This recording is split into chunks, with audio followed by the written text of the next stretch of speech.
Hey folks, welcome to another episode of Big Talk Small Machines, and this is episode 118 brought to you by John Hullinger. And actually, I've gotten to meet John. He came here to the Hughes Compound Southern Command for a visit. Nice guy, always appreciate John. Actually, in fairly weekly contact with him on social media. So, hey, how's it going, Dor? We're post-Turkey weekend, right? Yep. I spent my whole Thanksgiving week down in Orlando, Florida. I flew down and I didn't have a rental car, so I was basically stuck on the base there, unable to get off for the entire week. Kids had a great time. Wife had a great time. I came back feeling like I needed a vacation from my vacation. So you flew into Orlando or Sanford? I believe it was Orlando International. Okay, so you had the monorail and all that kind of stuff Oh, going on. yep, exactly. Yeah, that's Orlando. Yeah, nice airport. It's not huge. It's decent though. Yeah, I mean, I'll say this: it was in air quotes big enough to where we landed, and less than I want to say 10 minutes later, we were approaching the bus in order to get on the Disney Magic Express to go straight to our hotel. Oh, cool. That's cool. Then there's no fuss, no nothing. And this was the trip you were threatening that Trace and I were going to hang out with you, but you ditched us. Well, before the Rona, I mean, everything could have been done. The issue was I would have had to have gotten a rental car. Nah, well, we could have hooked up with you somehow. And as much as it is, I haven't seen Tracy. I don't know how long Tracy's been in Florida, but he'd be like, "Oh yeah, I was at Universal today." I'm like, "I'm 3 blocks from Universal." He's like, "Oh yeah, we got a year pass." I'm like, "All right, Tracy." And we're talking about Tracy Holtz, great guy. And it's just it's tough meeting up with people. It's and again, the whole Rona kind of screwed this year. Anyhow, can I show something off? Absolutely. I got a Google Corral. Oh, sweet. So I haven't plugged it in yet. Basically, I haven't officially unboxed it, although I did break the seal. Because I want to do a video on that. And can I talk about exploits, my mini PC exploits? Absolutely. So, I 3D printed all of these goodies, and the bottom doohickey is the Pine Rock 64, not the Rock Pro 64. And this is the one that you could get in that, we talked about it, I don't know, maybe it was the last show before. You get it for a couple of bucks from Amazon. It was packaged in a case with a screen. I forget what it was called. Do you remember, Dor? Yep. Because I got the boxes that are on the other side of my monitors. It is Recon Sentinel. So you can get the Recon Sentinel for a couple of bucks. You get a case of power supply, and it's a serial display. And depending on whatever you want to do with it, looks kind of cool. But I've got a stack like this. So this would be I was going to run Open Media Vault on this with a laptop drive. And I've got 2 Pi 4 clusters, one with 3 8 gig Pis, Pi 4s, and one 4 gig Pi 4, and another cluster with 3 4 gig Pi 4s, and they're running ESXi. So I have 2 ARM ESXi clusters running. The cool thing is the 8 gig one, I have high availability set up on it. So if you pull the plug on one, the VMs get orphaned, basically, because they're running on the Pi that has no network connection. The vSphere sees that and starts them up on another one. Or, if you're more graceful about it, if you put it in maintenance mode, which is saying, hey, I'm going to be shutting you down or doing something, it exports or evacuates all of the VMs to other hosts and evenly distributes them. And you can do proactive HA. So if it sees like 5 o'clock on Friday, there's an increase in these VMs. It will move them onto their own host and clear them the space. So if it sees a predictive, a regularly occurring event, and it can clear the space for it, so it won't have resource issues, it'll do that. I've been doing this stuff, professionally for years, but I don't even see the servers. They're in some building far, far away. So it's very cool when it's happening, this size on your desktop. It was kind of, a different experience for me. So that was pretty neat. Ooh, all right, you just clicked on that link, stateless ESXi ARM. So that's line 276. And if you're into VMware, Virtually Ghetto, that guy kicks butt. His website, so it's virtuallyghetto.com. And at first I looked at this link, the stateless ESXi with Raspberry Pi. And basically it's net booting the Pi, and he goes through step by step how to set it up. It's a bunch of steps. It's I know how it goes. I know how it works in the Intel world. Setting it up this way, I was in pre-show. I was talking to Dora about this. I was thinking about maybe even taking the jump in doing that, because then I can totally nuke and pave my cluster and then rebuild it any way I want. So if I want to, play with vSAN, which is Virtual Storage Area Network, I can do that. And if I just don't need that anymore, I could just nuke it and repave it. And this would be the easy way to do it. Yeah, I mean, I hope this guy is getting paid good money, is the way I'll put it, because if he's not, to me, this is a great way of doing like an online job application of, look how much I can document, look how much I comprehend, look what I can do. Because this documentation is like off the chart. If I had to score him 1 to 10, he'd get like, a 19.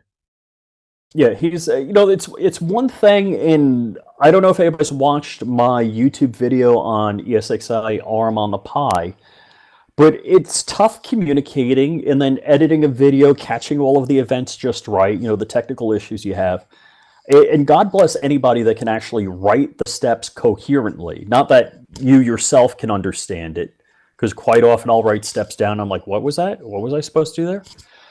But that he can communicate in such a way that everybody understands it plainly. So that's really, and actually I've messaged him on Instagram, on Twitter. So he's on Twitter, and he's answered some of my questions. Very cool, very cool. I will say, it's one of these things, I don't want to say it like this, but I'm going to say it like this. We have said this now for, I want to say maybe 4, maybe 5 years, Rich. The days of Intel are coming to an end as being the exclamation point everything. Apple believes that.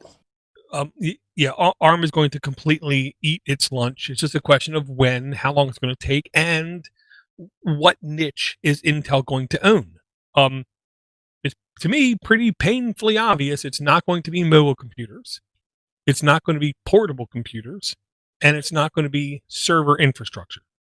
So I don't know. I don't know where Intel is going to survive, is the way I'll put it. And seeing like this kind of development on a true modular, small form factor, extremely accessible, extremely affordable computing platform just makes me believe more and more and more the barrier of complexity is just dropping exponentially, like 3 times the speed of gravity kind of thing, to where in like 3 years, if you don't know ARM infrastructure, you can't do enterprise infrastructure, is what it seems like.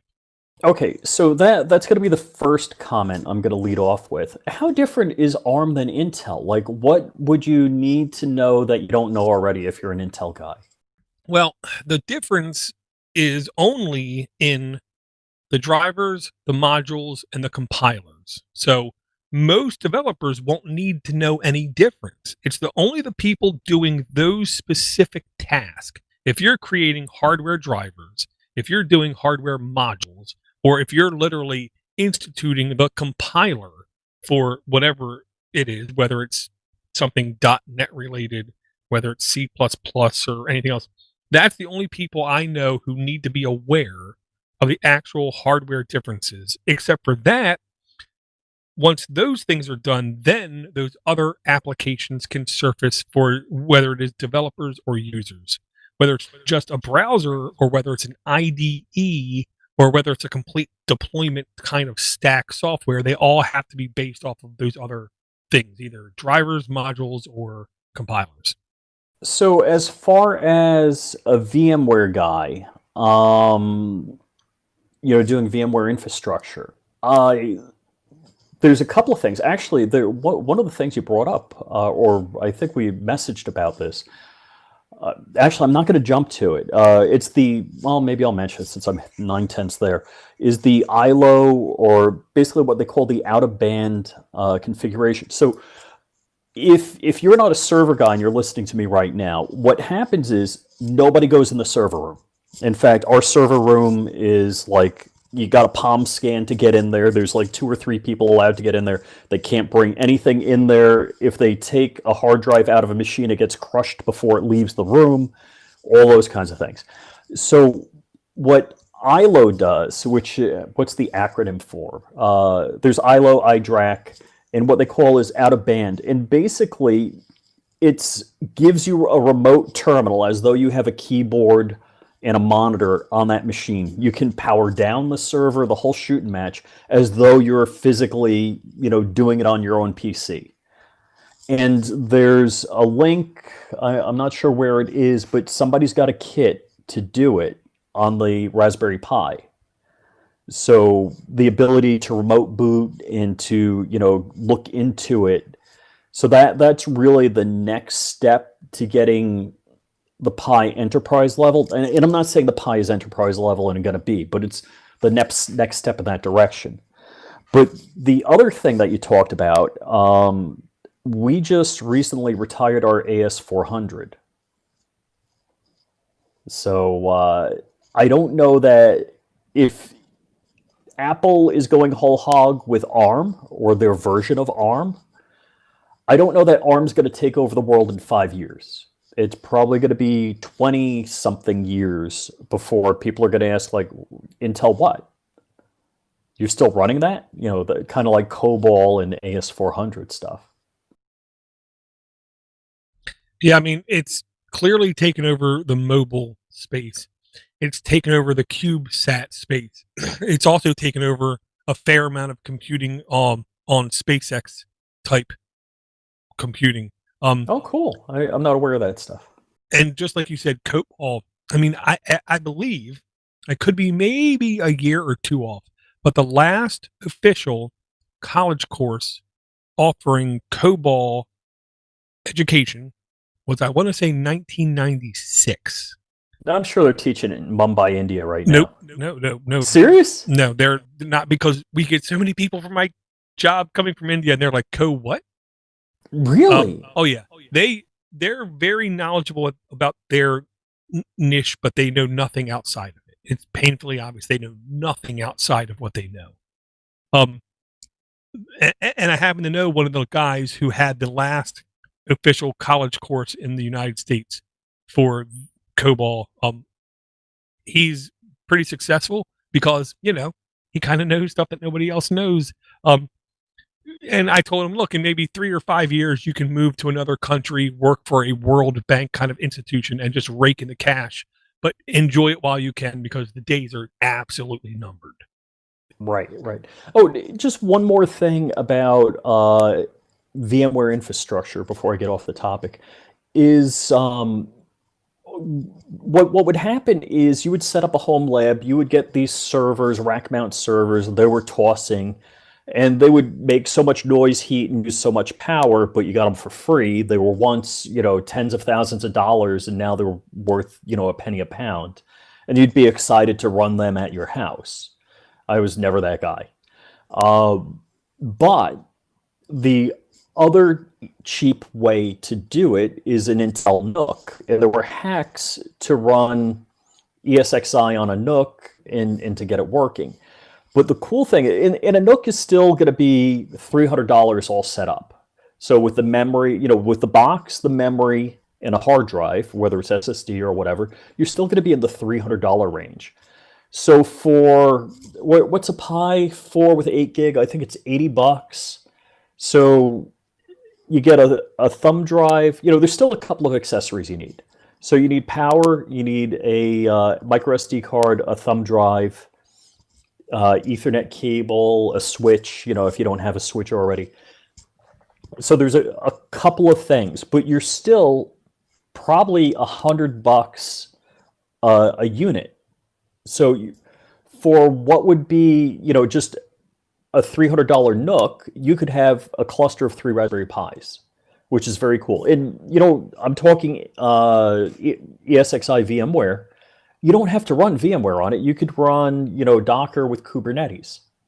So it fills a couple of things right there. Yeah, to get a NUC powerful enough to resemble enterprise infrastructure, at the cheapest, I want to say it's like 2, maybe 80, and that's with you're really like going low speed hard drives, low speed RAM, low speed other things. But there was a link I had bookmarked, and of course it's to banggood.com. It's a Intel NUC Celeron J3-160 bare bones mini PC quad core 1.6 to 2.24 pfSense ready kind of device. It is definitely not an i7. Let's just get that out of the way. It is the lowest of the lowest processor speed, but this is literally $189 right now on sale, and it has 4 LAN ports, and it's pfSense compatible. If you want to have complete microManageability on a network and have it literally be like a full-fledged network administrator, this to me is a fantastic way to put one in your network for less than $200 and educate yourself on VLANs, QSing, prioritizing packets, prioritizing IP addresses, and like learning all the nuances with networking for less than $200. I thought this was a fantastic price, and if I actually understood how networks worked, I would probably want to get one of these. So is this RAM and storage? I'm looking for that. Oh yeah, it is a complete package with everything on it baked in already.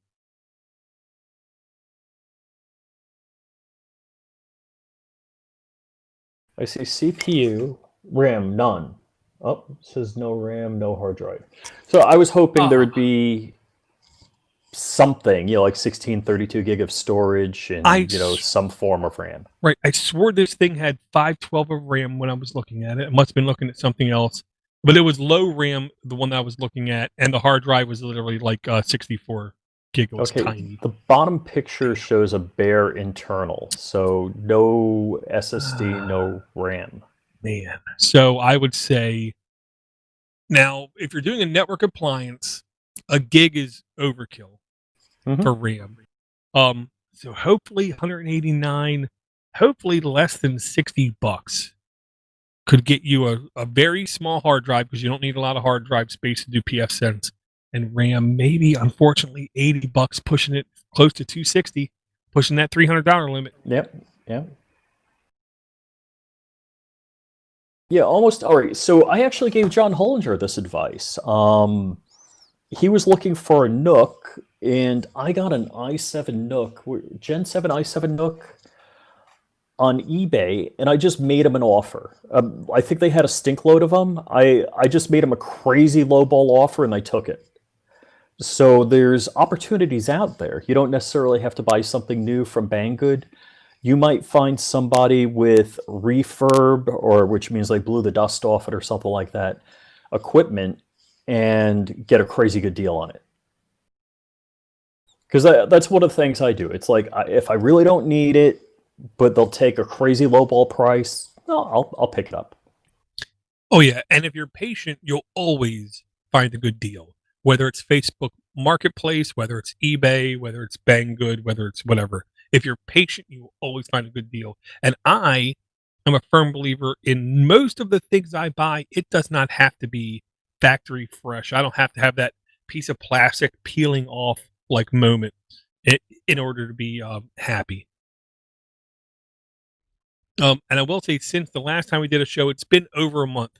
And I will again say, I want to say it was maybe 2 years ago, 2.5 years ago, when I started to like praise how popular the RK3399 would be and how important it was.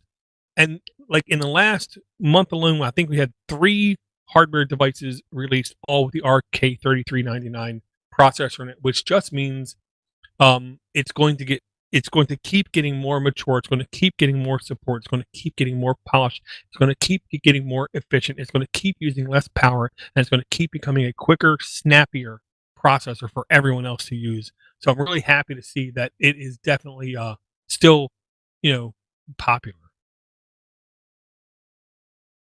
Oh yeah, that is really cool. Good news, good news all the way around. And I'm not trying to think how to say this properly. I'm not an Apple fanboy, and I am excited about ARM, or their version of an ARM chip, being in the new computers, just because it means there's going to be a lot more out there, and there's going to be more ARM compatibility because of it. Yep, absolutely. And there was, that was huge ARM news. You're not going to kid, not going to lie, not going to push around, but having a major institution like Apple say we're ditching Intel on everything. It's one of those like flagpoles in the future where you're going to see everyone is going to have a choice. Do the same kind of thing, or the Intel premium tax will only just keep getting more and more and more and more. Well, all right, let's trace Apple. It started out 6805, right? Went to Motorola 68,000. Tell me if I'm wrong. I'm doing this on the fly. PowerPC, then Intel, and now ARM. So this is the 5th hardware architecture, completely different each time. Yeah. Which requires immense work, is the only way I'll put it. And for the launch to be as smooth as it has been, I have to say, there's a reason why you pay that, in air quotes, Apple premium. All right, so I'm going to go a little Apple. If you guys heard me talk about it, I do have a MacBook Pro. It's a 2012. I've got a 15-inch Retina with 16 gigs of RAM. I went to Best Buy. They're still only offering in the MacBook Pro 16 gigs of RAM, as far as I know. I don't know. At least the ones I saw there, if you go to the website, maybe you could configure with 30. Like, give us 32. What's the big deal? I don't know. Maybe they're ageist and they think it's too old. Yeah. Well, Bill Gates said nobody will ever need more than 8K of RAM, right? Yeah, something ridiculous. But there is another elephant in the room, and that was the Raspberry Pi 400 launched during this last month as well, which... That is so cool. It is cool, but here's the thing that I was first initially incredibly worried about was overheating. And I say that because I have my Ice Tower cooler here with my Raspberry Pi 4, and it never goes above like 34 degrees centigrade. It doesn't even come close to going over that. I can do anything on it, and it runs nearly desktop-like. And when I saw this, I'm thinking there is no active cooling. This thing is going to throttle and overheat like to the nth degree. Well, I'm happy to say I was wrong. I love it when I'm wrong, because it means I learned something. The people cracked open the Raspberry Pi 400, and what they found was it is not even a Raspberry Pi in air quotes. It's a completely new board that's never been released. Yeah. One of at least 2 of the chips were revved from what is now currently available on the Raspberry Pi 4 8 gig. It wasn't a huge rev, it was a small rev, but basically the entire bottom is a huge aluminum heatsink. So the size of the heatsink is basically the size of the keyboard, and when they try to tax it, they cannot get it to throttle. So I first thought, this is a kid's toy. This is stupid. This is going to throttle to the nth degree. Who in their right mind would buy this? Thinking I know everything. Then I come to find out, no, in actuality, you can save, instead of buying a $30 Ice Tower cooler, you simply buy this keyboard and you don't have to worry about throttling. Yeah, I mean, if you want a keyboard kicking around, not that. Don't get me wrong. I think it's cool AF. I just don't have a need for one. And I'll tell you what the use would have been for me if I still had an apartment in Orlando, was traveling back and forth. I would just leave this plugged into one of the monitors there. Yeah, or if That'd I be had crazy. to, or if I had to drive to work, it would be a perfect portable computer I put in my backpack. Okay, so I'm looking at the back of it. I don't know if it's USB-C power, Ethernet. I see like USB 2.0. It looks like two USB 3.0. I'm not sure if that's another USB-C. And then is that two micro HDMI ports? Yep. Basically, the back of it is the exact same port configuration as any Raspberry Pi, except one USB 2.0 port is missing, and they assume that's what they're using for the keyboard. So it does have dual mini HDMI. It does have micro. I'm sorry, yes, micro HDMI. It has one USB 2.0. It has two USB 3.0, and it has one USB-C for power. It has an Ethernet, and it has a micro SD card, and you can literally get to all the pins from it as well. So basically, it is the same I/O as a Raspberry Pi 4 minus one USB 2.0 port. That's I love it. And again, I'm not buying one, but I do love it. And a couple months back, I would have had a need for it and a reason to have it. And that's the thing.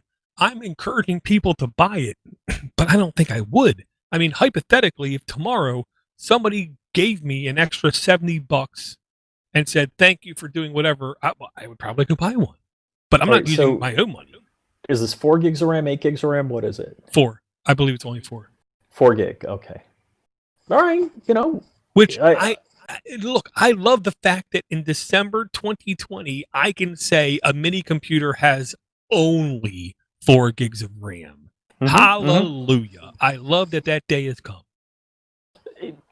But now, is this a kid's Christmas gift? Well, it could be, and I will say there is a kit you can buy.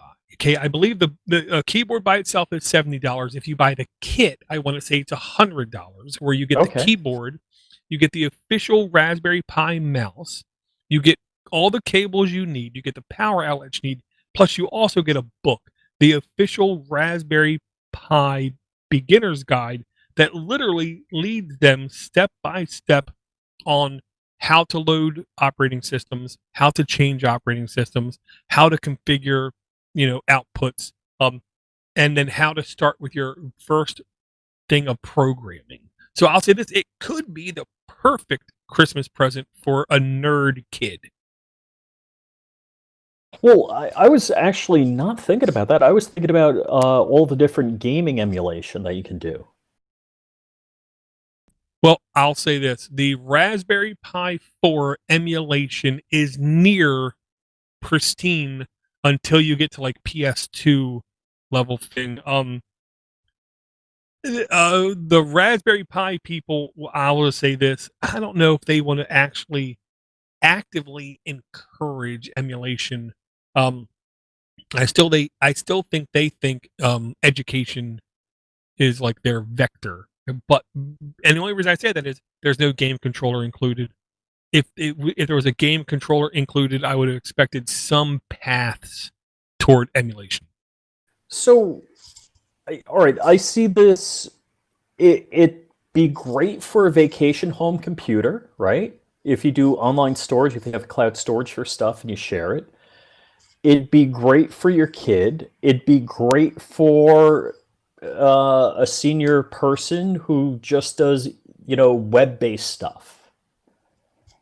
And I mean, don't get me wrong, it's not just a web browser, web TV type thing. There's a lot of cool things you can do with it. But I'm thinking, packaged in a keyboard, there's, neat things that it's geared toward, that it fits in. Yeah, and like I'll say, it back when I first bought my Moto X, I learned, or at least I then saw with my own eyes, how optimization can be much more important than hardware specs. And what I'm trying to say is, I've been shocked at how Prusa Slicer has performed on my Pinebook Pro and my Raspberry Pi 4. I swear it slices things nearly as fast as my i7, I believe, 3-generation old i7 laptop. Okay, I haven't tried that out. I would say I'm thoroughly impressed by it, and I'll say more quick tangents. Yeah, so this Raspberry Pi keyboard has 4 gigs of RAM, which I will say for a majority of people is fine, perfectly fine. If they come I think it's more than fine. Version, right? But if they come in with an 8 gig version, I might be tempted to buy it. But okay, 3 quick things I gotta just comment on before I completely forget, and it's a complete different topic. 1, Pinebook Pro still rocking like a champ. Surprisingly well is the only way I can put it.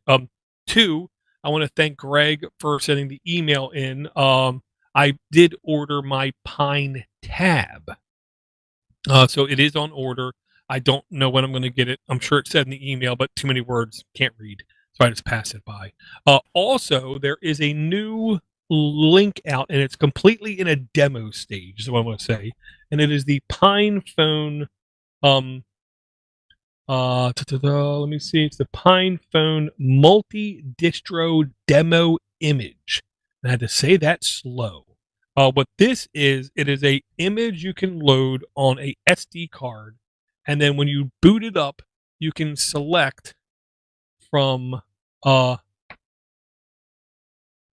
Linux ARM from November 21st, 2020, Arch Linux ARM from November 12th, so it's a different one. Then Luna OS, Maimo, Manjaro, Posh Beta, Manjaro Plasma, Mobian, KDE Neon, PMOS Plasma Desktop, PM FB Keyboard, PMS GNOME, PMOS Plasma, PMOS Posh, Sailfish OS, PMOS Nightly, Ubuntu Touch, and one called Jump Drive. I've been secretly talking with, and I don't know if he wants to say, so I'm not going to say, but I've been secretly communicating with at least a developer whose goal is to have a multi-distro solution for everything, whether it's a Pine board, a Raspberry Pi board, a Pinebook Pro, or a phone ARM-based thing where you can easily, quickly multi-boot to different operating systems. And that's what basically this looks like. It's a demo of it, but it's put out by somebody completely different. So if you have a Pine phone or know somebody with a Pine phone, make sure they check out the multi-distro demo image just to see what it can do. I did download it. I haven't had a chance to boot to it yet, but it's one of those things I just love. Somebody's doing this. That is very cool, and that's a heavy lift if you're going to have something multi-boot and also cover a bunch of different hardware. That's a lot of work on your part. Yeah, and the Pine Tab is completely ordered. I want to say after everything, it was $130 something, 130 something and change. It's basically a full-blown tablet with a full keyboard next to it. Now I say a full keyboard, it doesn't have a numpad in it, just like the Raspberry Pi 400 doesn't have a numpad in it, just like my Pinebook Pro doesn't have a numpad in it. It's just one of those things that you sacrifice when you go below like 15-inch form factor. And I'm going to say something that's not completely accurate, okay, but it's accurate enough to get the idea across. Okay, Pine Phone, Pine Tab, Pine Book, Pinebook Pro, Pine 64, Pine Cam, Pine Time, All of these things have a lot of similarities in them. All of these things benefit from each other's development cycles. Okay. They're different processors, there's different chipsets in all of them. I know that, but I can tell you this right now. Every time I see advancements on the Pine Time, I see similar advancements like 30 days later on my Pinebook Pro. That's very cool. And that's why I firmly believe that the Pine 64 people have they have the foresight of like an ancient prophecy god kind of thing. Because what I think that they're doing is they are literally setting themselves up for nothing but incredible success. Unfortunately, I think it's still going to take at least a year, 18 months, maybe as maximum as 3 years to get all of their platforms mature enough to where normal people can buy it, not have a great geek understanding of it, and actually make it function to their needs. I think these guys are absolutely on the right path, and so I'm going to keep supporting them in the only ways I know how, which is communicating what I believe about them to everybody else, and when I can, throw money at them because I think they deserve it. Yeah, now you're making me feel bad about the watch I bought today. Actually, I bought 2 watches in the last week. I got to say, I'm rocking the Gear 3, whatever. It's, I think it was a legacy watch when I bought it. For $300, it's okay. Like, my opinion on the Gear is like, if you were going to buy a watch for $300 and wanted a smartwatch, you'd be happy with it.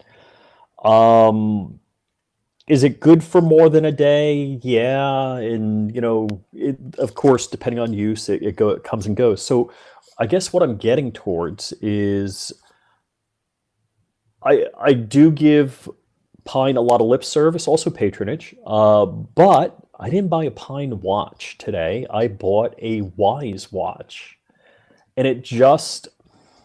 My wife has an Apple Watch. She has the 3, and I just ordered the 6 for her, and we're going to sell her 3. But I figured, hey, Wise has got a watch. It's what, $20 and change, $25. I'm sorry. After shipping, the 47 millimeter was like 27 and change, shipping and tax to my house. So I don't know when it's coming out. This is like a pre-order. The cool thing is the battery's good for 9 days. Now, the killer app, and I don't really want to say killer app, I like paying for things with my watch. I think that's handy. I didn't see that in the spec here. If they come out with it, I'd be excited. But I do have one Wise cam. I don't have any other Wise things, like automation-wise. Boy, that's an awful pun. In the house. But the cool thing is you can turn on and off lights or outlets in your house with the watch. I like that functionality built into it. Which the only thing Pine doesn't have is like smart outlets. They got the smart cam that they're working on. Or I think they're selling it right now, the Pine Cam. I do believe there was at least a initial run on it, and I do believe they're going to have more in stock here any day. Yeah, the Wise watch. Wise is a company I never would have said they're going to come out with a watch. Right. They'd be the last ones. If you gave me a list of 5, I'd put them last. Right, and then I would have never said they're going to come out with a watch for $20. And then I would have never said they're going to come out with a watch that has a maximum of 9 days battery life. It's so, like, whew. $20 watch, 9-day battery life, Apple Watch look, if you're listening to us and not watching the YouTube channel. I like it. I told my wife, I said, look, if you want, I'm going to do a video on it. And if you want it, fine. If not, whatever. But it also does, like, I'm guessing it does pulse and pulse oximeter. So as a pilot, that's one of the things, is knowing your oxygen saturation if you're not flying a pressurized airplane. So that is cool. I'm guessing my Galaxy 3 or Gear 3, whatever, does it, and I'm probably butchering the name and model of my watch. But I was just excited. I'm like, you know what? 27 bucks out the door delivered to my house. What the hell? Let me do it. Yeah, and I mean, and I'll try to cushion the blow as much as possible. Maximum of 9 days battery life. Do not be shocked if you get 5 days or less, just because you can't stop looking at the damn thing, at least initially, because screens, in my experience, are the biggest abuser of battery life. Okay, now apparently the Garmin watches have a very long life. I don't know the current ones. We do have a friend that works for Garmin.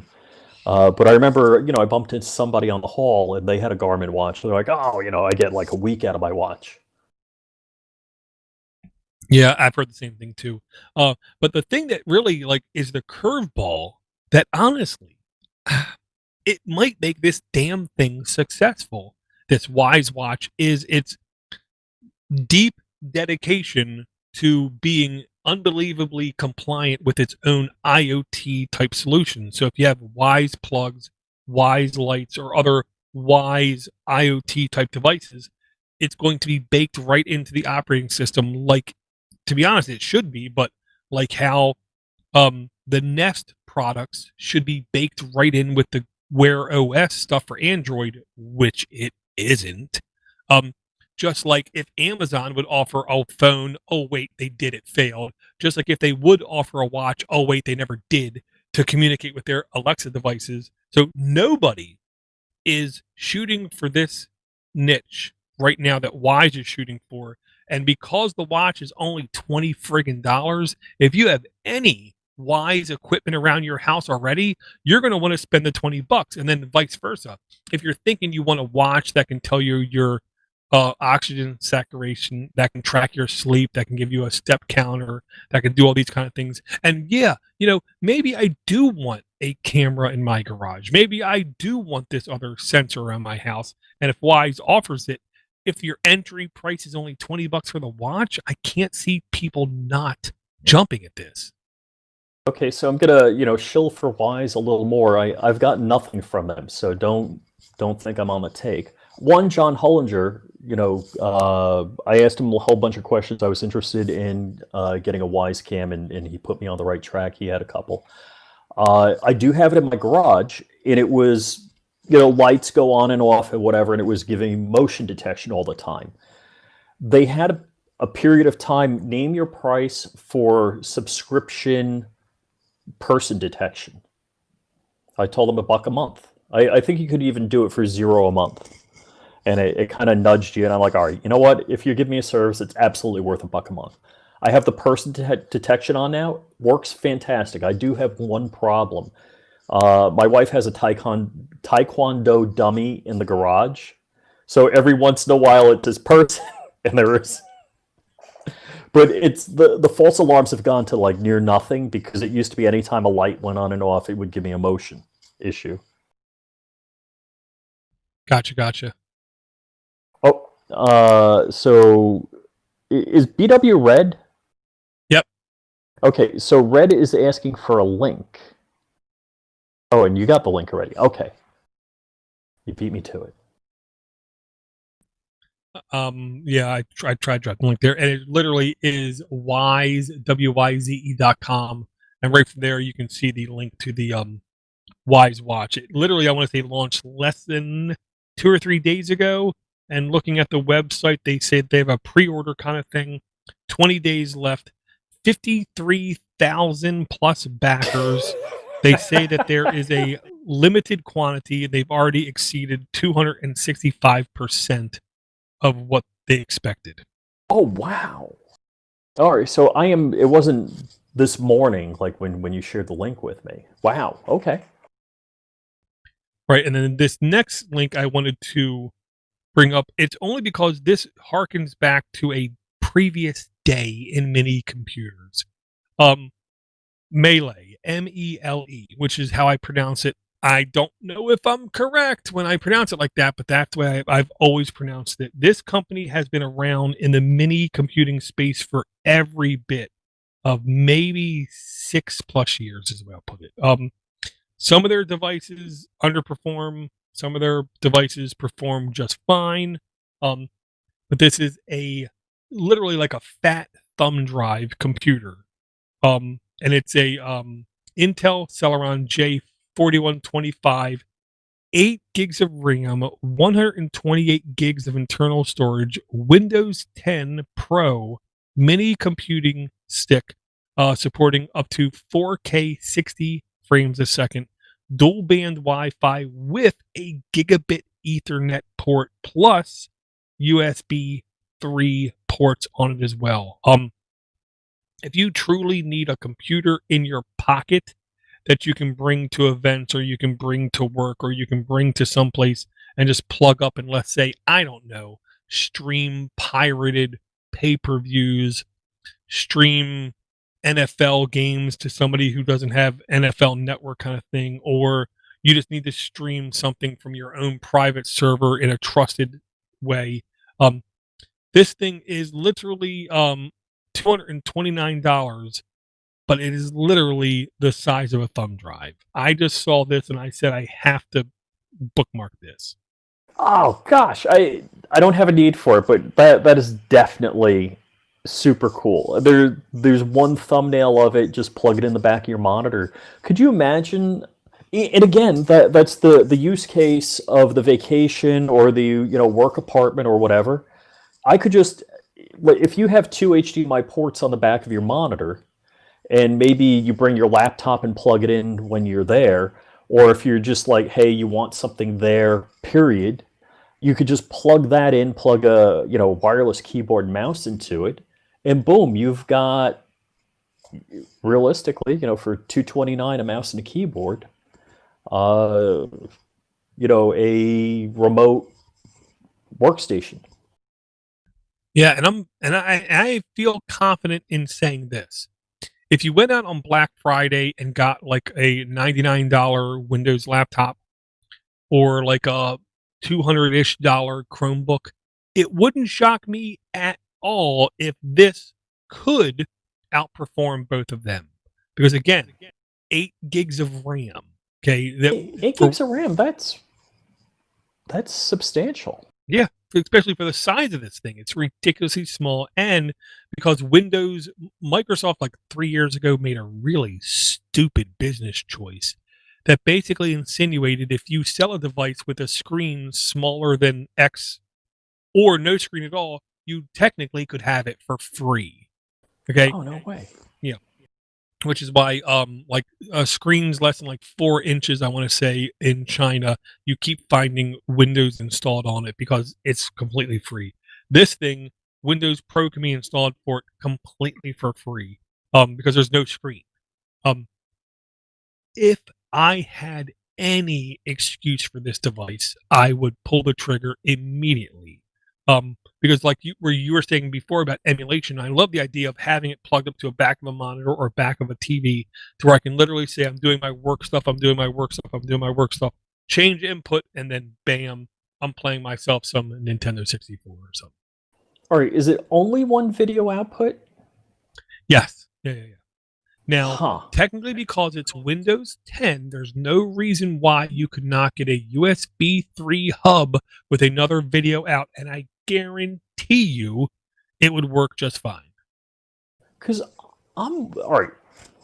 So my wife is the lone Windows holdout at home. We both have, I'm using my Chromebook, my 15-inch Acer Chromebook right now, and she got the identical one. She was the first. I had a 14-inch Chromebook, or is it 13? 14? 14-inch Chromebook. And then she got this one, and then I got it. And so she has an iMac that she doesn't use, but her laptop is pretty much docked. There's no dock, but it's plugged into a second monitor. I'm like, actually, she has one big monitor right now. Like for this wouldn't be bad for her because I think her laptop is probably only 4 gigs of RAM. So if I got her something with 8 gigs of RAM, that would work for her. Yeah, I mean, the two things that would work perfect in that situation is either a device like this or a Chrome box. A Chrome Mm-hmm. bit, I think, is still a little bit too low powered for most people to accept, but a Chrome boxes have gotten really quite nice, I'll say, in the last couple months. Another link I just had to bring up because it's finally like one of those official things like Pinocchio. I'm a real boy kind of thing.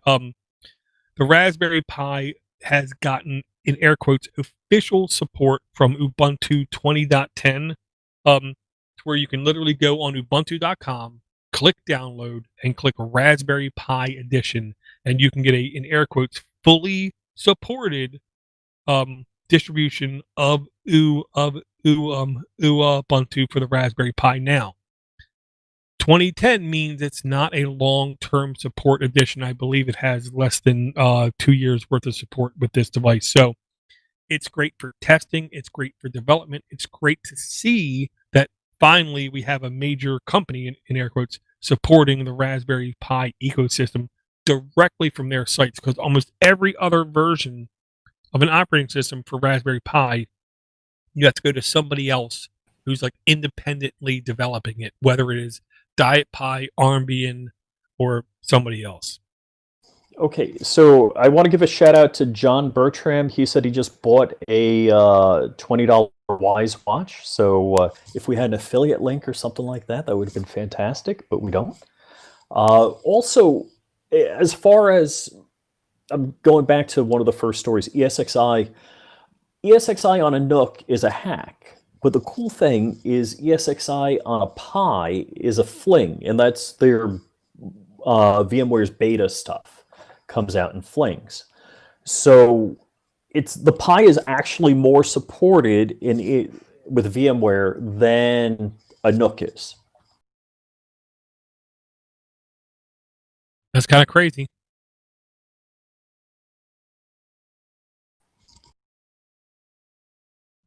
Yeah. Something else I just wanted to bring up, just because I found it really interesting. It was $295 in the notes, Rich. And it is one of these things officially offered from WesternDigital.com.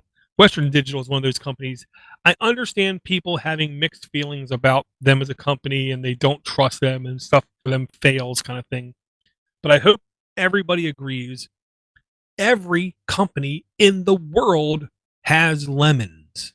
Okay, Rolls-Royce, Lamborghini, Ducati, McLaren, everybody who produces something extremely high-end. Why are you picking on the Volkswagen Group? Well, you know, they'll always have something come off the production line and it not be Lamborghini, Ducati, Rolls-Royce. They're all owned by Volkswagen. You know that. I knew two of them were, but I didn't know the third ones. Okay, well then,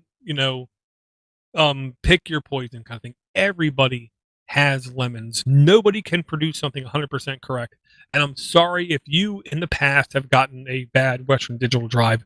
The secret is they're not a bad company.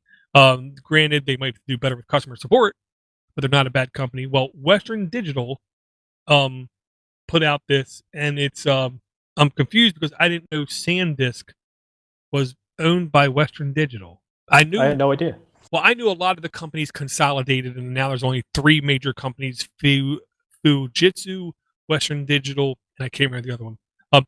But now you can buy a SanDisk Extreme Seagate? Pro Seagate, USB 3.2 solid state flash drive. This is definitely bigger than your daddy's thumb drive, in air quotes.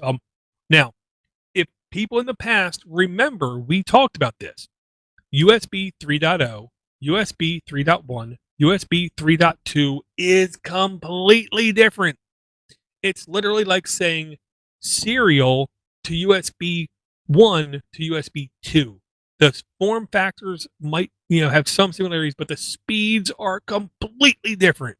USB 3.2 SS is insanely fast. I want to say it was like at least 10 times faster than USB 3.0. And you can now get a 512 gig one of these drives for $99. And the good news is the prices are just going to keep coming down and down and down. This is the kind of USB drive you could literally plug up to a properly supported USB 3.2 SS socket on a board, boot to it, and be hard pressed to realize that you're not running off of a fast internal drive. Yeah, I can't wait for these prices to even come down more and more and more and more, because I can see plugging this up to other computing devices and truly having like a portable boot drive to go from computer to computer to computer. Now, what we need is more single board computers to support USB 3.2. Bingo. So the price jump from 512 is 99, and it goes to 169 for double the space for 1 terabyte. So I'd be like, what the heck? I'll get a terabyte, unless it's more highly likely to flake out, which unfortunately I've been on the bad end of storage flaking out. I've had 3 instances in like weeks, in a period of weeks, where I've had zero hard drive SSD incidents for like a decade, but thumb drives going bad pretty regularly. And I recently had a high quality thumb drive go bad with all of my config files, which ticked me off. 256 gig thumb drive. Yeah, that's good. Right now, the 128 gig version of this, $42 US. 256 gig version, $67. 512 gig, $99. 1 terabyte, $169. This is like, I don't want to say it's insane prices, but I personally think they are fantastic prices. Yeah, value for what you're getting is real good. Somebody could compare it to some USB 3.0 stick and say, really? And they if that's what they're thinking about because they don't understand what 3.2 is, yep, okay, good. You're not going to get it. But yeah, I think this, again, if you have the need for it, and I always worry about longevity on these things, so because I've been burned by things of that size in the past frequently. Yep, absolutely. I understand. Now, 2 more quick links that will be in the notes. I don't want to really go over too much. Is Android 11 unofficially, I will insert into this title, unofficially arrives on the Raspberry Pi 4 via OmniROM. And it says with a few quirks. Well, that's because it's not officially supported. But if you need yourself some Android 11, OmniROM is the one that you want to look at. The next thing I wanted to just make sure I had higher in the notes was a new version of like Chromium OS specifically for the Pinebook Pro. And that was called FYDEOS. FIDE OS, I want to say is how it's pronounced, possibly. I still have to download this. I still have to put this on a card. I do want to try it.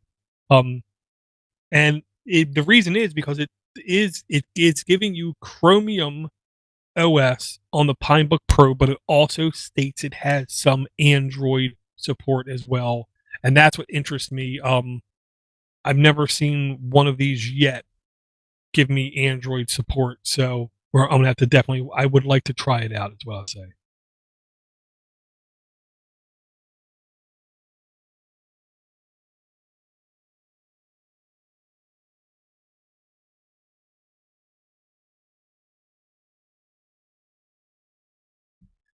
Very cool, very cool. Were there any other topics or links you would like to bring up here, Rich? Yeah, no, just John Bertram said, let's see, what's he talking about here? He said he had a Lamborghini Gallardo in the shop, and yeah, unless you have their scan tool, the regular tools will not talk to it. And I remember Hoovie's Garage, I think they bought a laptop with the software on it and paid like $5,000 for it. It was some price up there to, because the Car Wizard was, I think he was switching the transmission on it, and they had, that's it, the clutch adjustment. So it's basically a manual transmission with a clutch robot. or what do they call it? I know in big rigs they call it a robot, but anyhow, I forget the terminology they use for it. But yeah, so you kind of get hosed on that stuff. I used to work at a Porsche repair shop. In the 911s pre-Carrera 2, like 911 Carrera, those were bulletproof, the 3.2 liter engine. Almost nothing went wrong on those cars. Everything was easy to fix. I was always amazed at that. But then the later Porsches really, you know, got tough. But yeah, I happy geek in cyberspace. I got a whole bunch of stuff to try out. I'm dying to get that Google Corral running on a Raspberry Pi, because that's what I was designing it to do, and try some stuff out with it. Because realistically, I want to have cameras that do people recognition. Like, hey, that's a person, that's a rock. So know there's a person on the property, and hopefully know, hey, that's me, my wife, my daughter, that kind of thing. So hey, I know the mailman, the UPS guy just came by, that kind of thing, or the landscaper. Gotcha. I will say this: the other things I want to say that are in the notes that if you, the listener, want to look at, I think they're actually interesting articles. One, Micro Magic Risk V is a company putting out a non-ARM licensed processor, aka it's a processor that can be completely open sourced.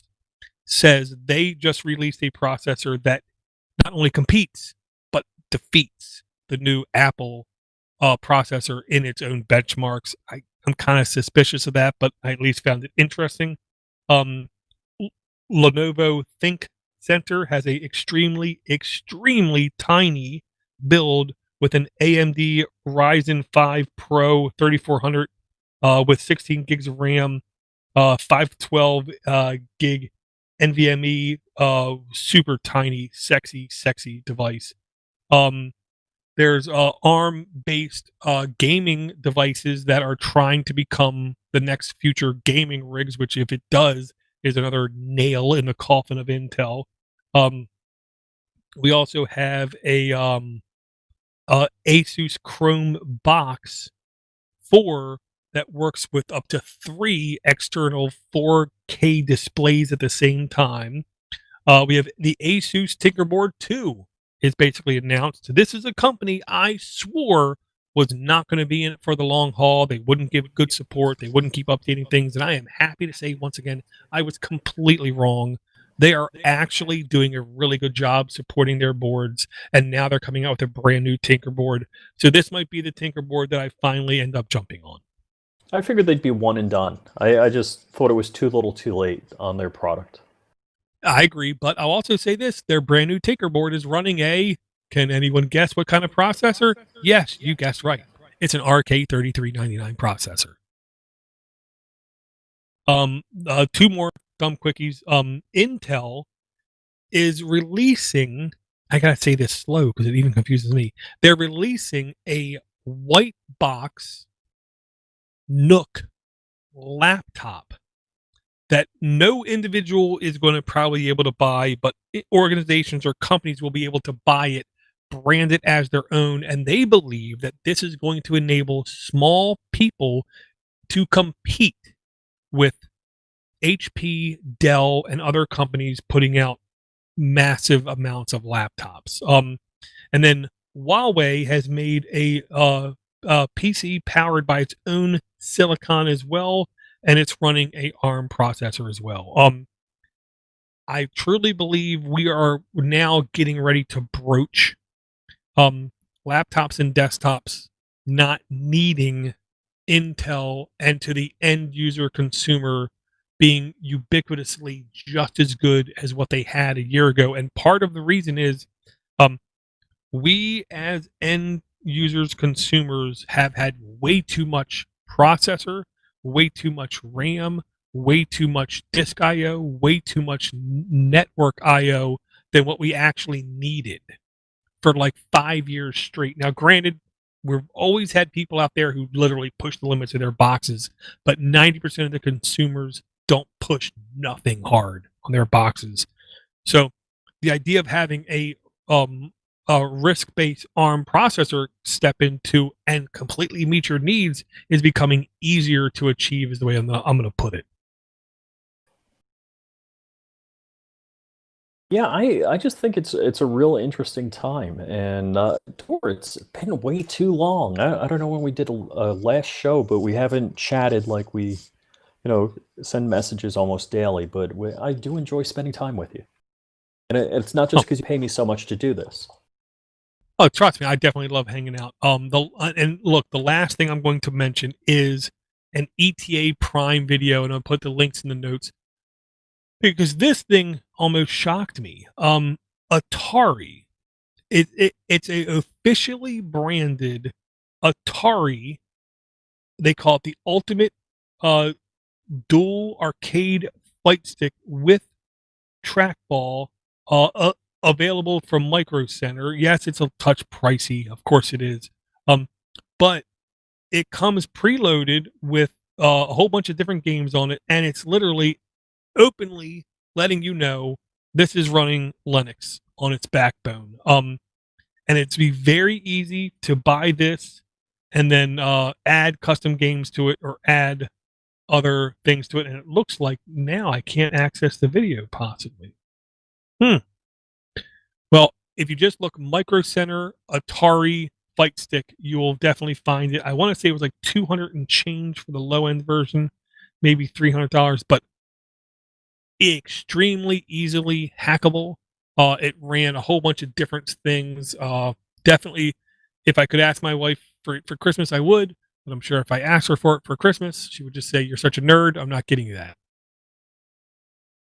No, I don't even tell my wife the nerdy things I want. I just buy them.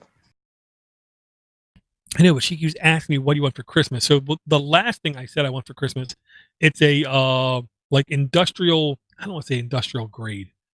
It's a really popular in, let's just say, military type things, knife sharpener that I can use for my kitchen knives because I'm really sick and tired of having dull knives. I try to explain to her 90% of ER visits due to kitchen accidents come from dull knives. Here's another dull knife. I got to sharpen it. Very cool, Rich. If people want to catch up with you, hook up with the stuff that you're doing, what is the easiest, simplest way that you could tell them to join you? So flyingrich.com, there's which hooks up to kind of links to all my social media. But if you're looking for me on Instagram, it's flyingrich_official, and on YouTube, it's youtube.com/flyingrich, no space.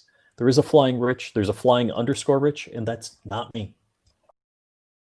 Well, I mean, if you don't see, the gorgeous bald head, then obviously it's the wrong person. Indeed.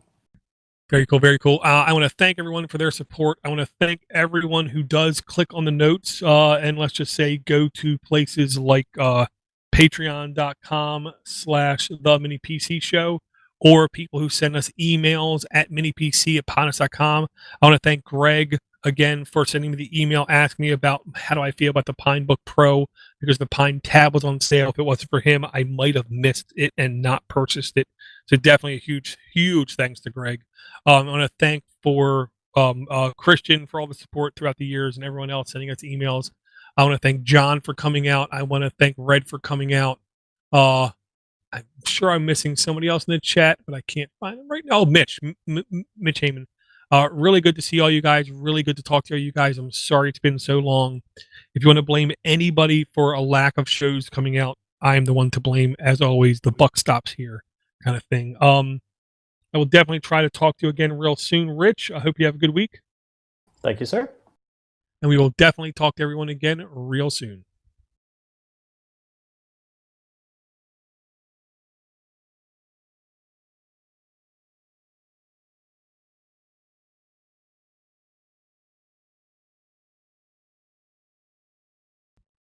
Now I come here and say, stop recording. No, I'm real happy with the guys in the chat, interacting with them. That's always nice. Oh, hell yeah. I'm old and retired now. You might be, I'm Mitch, just old. but you'll always be young in my heart. Oh, gosh. If I was retired, I'd be so busy. That's the thing. The wife said, "What's your retirement plans?" And I just said, "To die." She said, "What do you mean?" I said, "I plan on working until I die. I'm going to retire from my 9-to-5 job. Don't get me wrong, but I plan on working until I die." My dad's still with us, but he's been retired. I'm trying to think how many years now. It's been a while, but idle hands are not a good thing. Yeah. My It- mother-in-law just retired like 4 months ago, and I said to her, I firmly believe that once you stop moving, you should just start counting the days. Yep. You know. Yeah. I think it's important to have, a reason to do fill in the blank. Get up in the morning, do this. And also, the Protestant work ethic, feeling like productive and accomplishing things. And as a tech geek, it's tough to feel accomplished on things.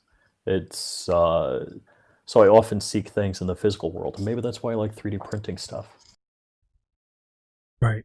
Yeah, I mean, to me, just busy is a good period. And like I just sent you, I sent you an image a little bit earlier. I did Scotch eggs. Oh yeah, for the first time. Like, man, they're tasty as hell. I didn't get a good look. Well, basically the secret is soft boil the egg so it's not extremely hard boiled. Wrap it in sausage, then you 3-dip it, flour, egg, panko breadcrumbs. Pat the panko crumbs in so they're actually like almost in the sausage. Cool it in the fridge and then use flash deep fry it for 5 minutes. Cooks all the sausage. But the secret is a little bit of cayenne pepper and a little bit of mustard powder in the sausage. Oh God, crazy good. Saying that because I try to like insinuate to the wife, to which of course she thinks you're an idiot, but I keep letting her know that when I retire, she thinks I'm an idiot. Oh, she thinks I'm an idiot. That when I retire from my 9-to-5 job, I literally am thinking about doing some kind of food related thing. And right now, my logic is I get an industrial size van, bigger than a normal van. Yes.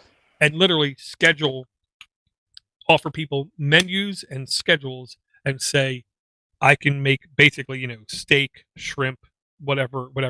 And you literally just walk out your front door, come to my van, and you pick up the hot meal directly from. See, I want to do the food truck with filet mignon. Yeah. Steak's easy. That's the thing. The filet mignon food truck. Now, I got to say a huge shout out to Zoke. Zoke is an unbelievably, I don't want to say sweet guy because he's a manly man. Okay. He's an extremely nice guy. He just got me a Christmas present. It's a sous vide Oh yeah. thing on sale, 50% off. So it's literally like $40. Now it's a low wattage device, which means it cannot do a huge bucket. That means just have to better insulate what you're doing. That and smaller containers. But I know for a fact now there are multiple companies, restaurants, where if you were to walk in the back, you would see tanks, like 20 to 30 plus tanks doing sous vide cooking. Sous vide, yeah.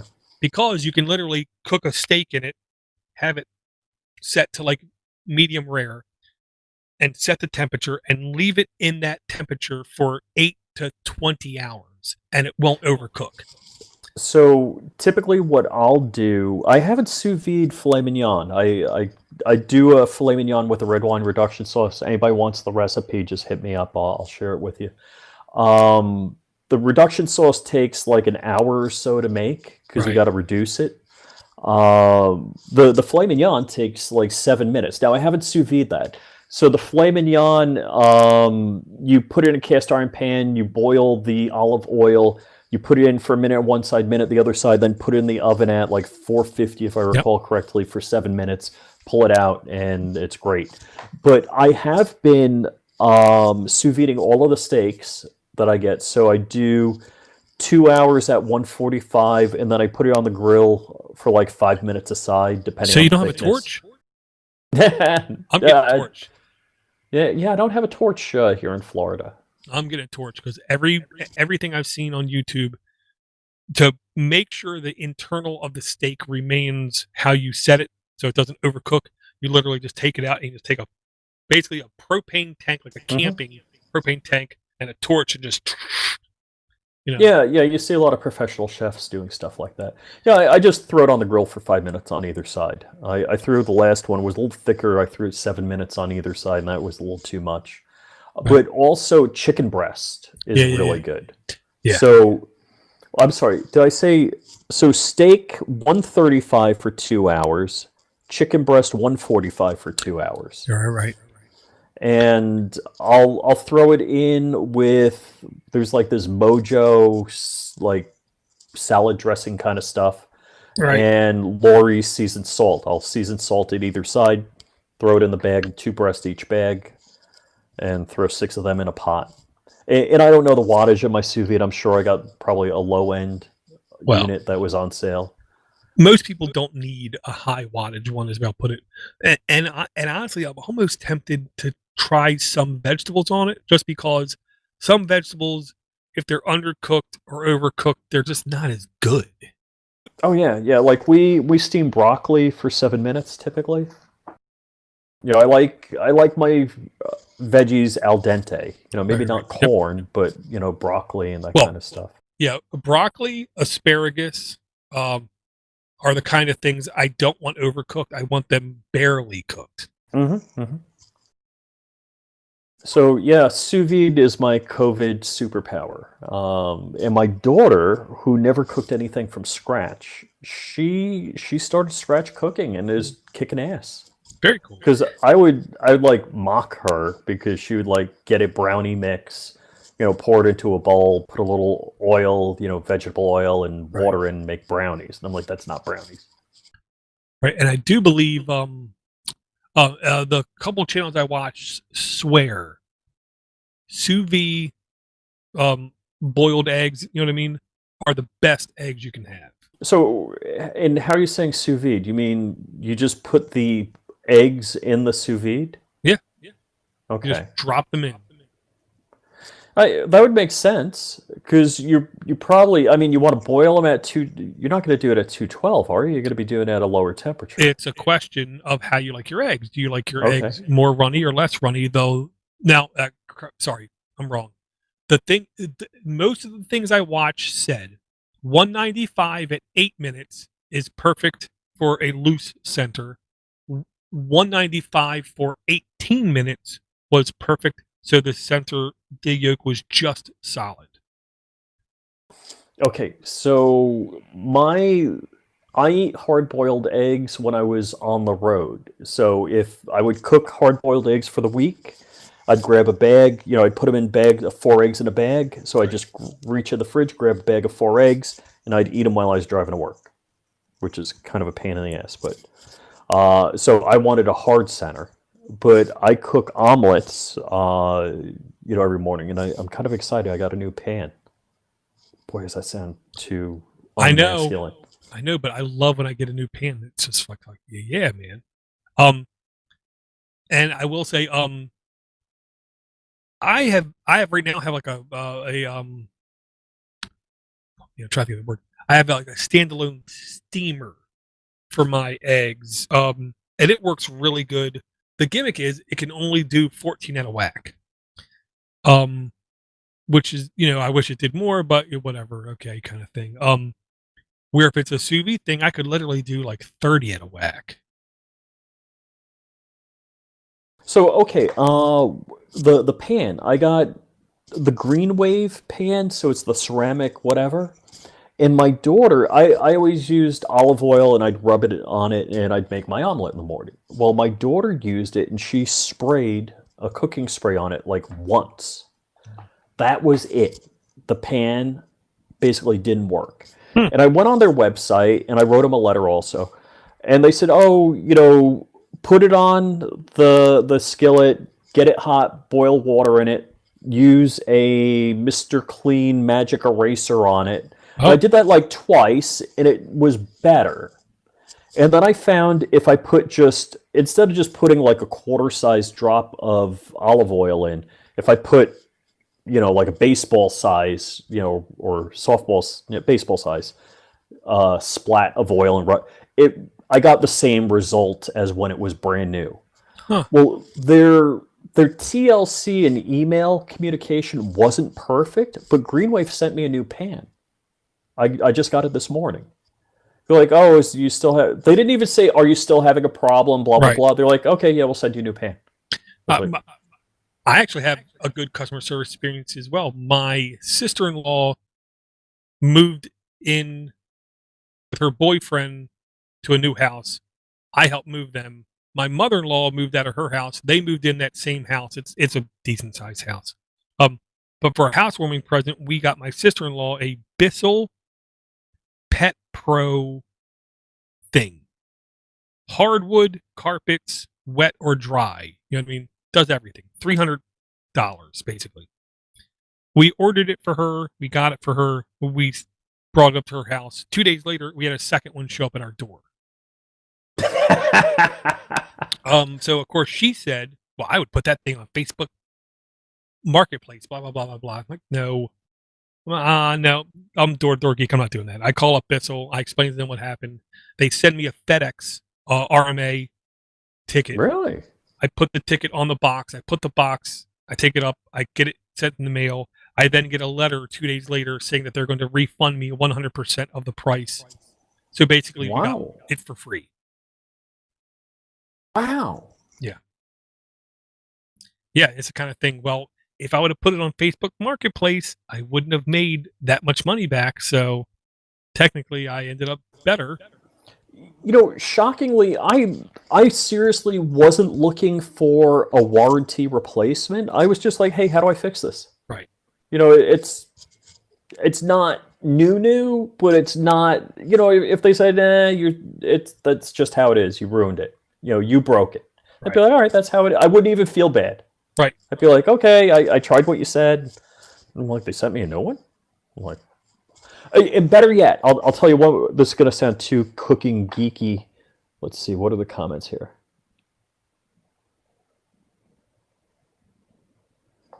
So, okay, he says you should send the defective unit. They didn't even ask for me to send the old one back or anything, the old frying pan. The original frying pan was white, which stunk because if I got a shell when I cracked the egg, I didn't see it. It was very tough to see. The new one's black. I'm very excited. It's like diamond, blah, blah, blah, whatever. You know, whether it is carbon something, diamond. But it's black, which I think is I'm dying to try it tomorrow because if I get a shell in it, I'll see it. Right. Let me see if I can find this really quick. This knife sharpener thing, because I tell you, part of it is I'm cheap. I know that. Okay, let's just get that out of the way.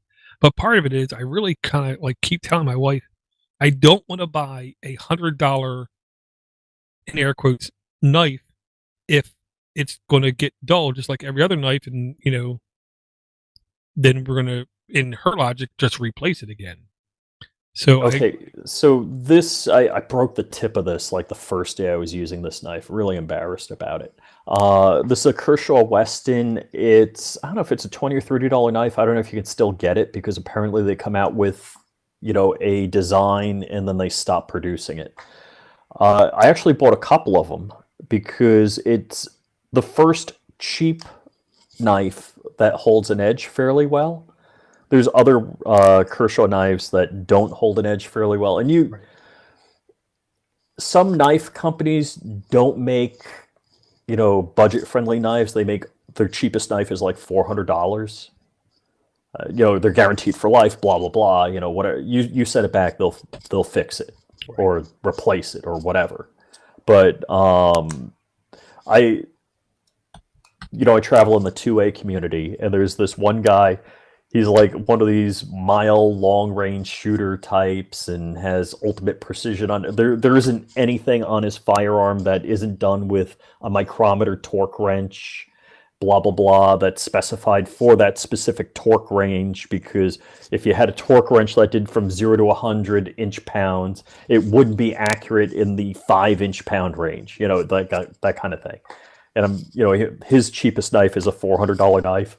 So I was heckling him on a YouTube channel, you know, which is kind of like my career. And I'm like, oh, I just have a subscription on the Weston knives. A new one shows up every month. When it gets dull, I throw it out. That's busted on about his $400 knife. But someday I'd like to have a nice knife. Oh yeah. Now with this sharpener, I put in the link EdgeMaker Deluxe Knife Sharpening Toolkit. It turns out 2 people I know in the military swear by this thing. My buddy Liam in Texas has said he's had this for, I want to say it was at least like 8 years.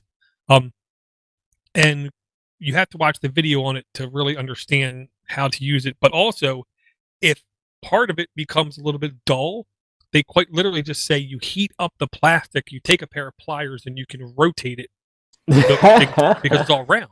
But if you don't want to, don't worry about it. You just send it back to us. We will replace it completely for free. Are you serious? That's what they said. That's what I have something similar to that. But I mean, if it's that good, I'm ready to get it. Well, in typical fashion, I'm getting it for Christmas, not for now. But I want to, because I know I got 2 knives upstairs that they're not expensive knives, but they're not really super cheap either. And I swear this thing's going to bring them back to life. Mm-hmm. I'll have to wait and see, though. Okay, and I like how you handle it. I like that better than the one I have. I think I'm clicking buy now. Yeah, because there's 3 different things. I'll see if I can find the YouTube video on it as well, where it basically shows you use this until, because if you have a dull knife and you start to do the first step, you'll feel a physical vibration in the handle because it's jagged. But then after a couple times, you'll notice the vibration will go down. Then once you feel like the vibration's gone, then you switch from the groove sharpening to the align ring sharpening, and then you'll feel a little vibration for the first time. Then it keeps going down, and then once that goes down, then you switch over to like the third type of thing, which is actually in the middle, and then you do it again, and then voila, Gotcha. you have a perfectly honed and sharpened knife. Cool. So, do you ever watch the YouTube channel? I think it's AVE. Doesn't ring a bell. I'm pretty sure it's AVE.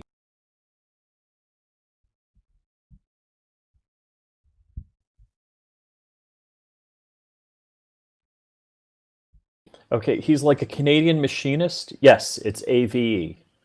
And he makes up stupid names for everything while he does it. Like, the guy's like really talented.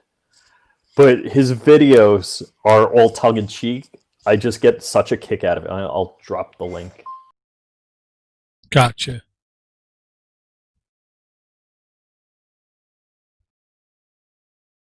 Let's see. Right. Does it... Oh, he doesn't have I don't know how many subscribers he has. It's not listed here. Well, I found more than a couple of channels in the last year where I go look and the number of subscribers are uncommonly low. And it's like, I don't understand. How is it so low? Okay, so on socialblade.com, it says he has 1.03 million subs. Oh, crap. Okay. Okay. His estimated monthly earnings are anywhere from 1.5 to 24.7K. Not bad. Not bad. Oh, yeah, he's doing something. So 18.5 to 296.7K a year.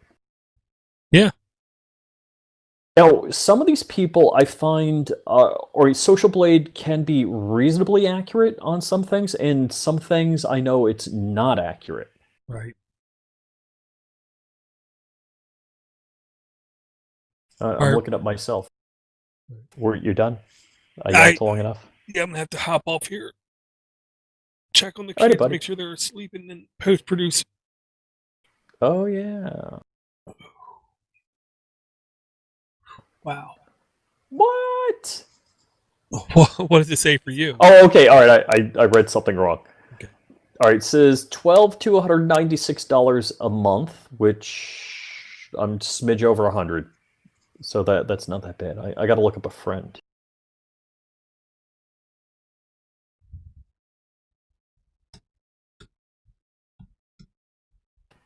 Oh, yeah. They do have his monthly earnings. Correct. All right, so a friend of mine has like 70,000 subs, but he gets a fraction of my monthly, and the difference is he has a gaming channel and he doesn't game anymore. And my channel works on the evergreen content, the how-to. Right. And gaming is all extremely timely. Mm-hmm. Gotcha. All right, I'm gonna disconnect from here. Thank you guys for coming out.